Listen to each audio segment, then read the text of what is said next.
మహాశీలకు EVM మరియు VVPAT యంత్రాల ద్వారా ఓటు వేసే విధానంపై అవగాహన. ముందుగా పోలింగ్ కేంద్రంలోకి క్యూలో ప్రవేశించండి.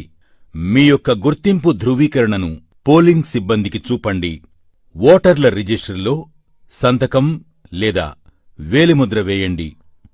ఓటింగ్ కంపార్ట్మెంట్లోకి ప్రవేశించండి. ఓటింగ్ కంపార్ట్మెంట్లో బ్యాలెట్ యూనిట్ బియు మరియు వీవీపీఏటీలు ఉంటాయి.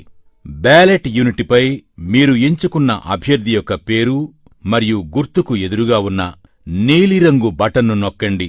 బటన్ ప్రక్కనే ఉన్న ఎరుపు రంగు బల్బు వెలిగి బీప్ మని చప్పుడు వస్తే మీరు ఓటు వేసినట్లు లెక్క. బ్యాలెట్ యూనిట్ ప్రక్కనే ఉన్న వీవీపీఏటీ ప్రింటర్లోని పారదర్శక కిటికీ అద్దం ద్వారా మీరు ఏ అభ్యర్థికి ఓటు వేశారో ఆ అభ్యర్థి క్రమసంఖ్య, పేరు మరియు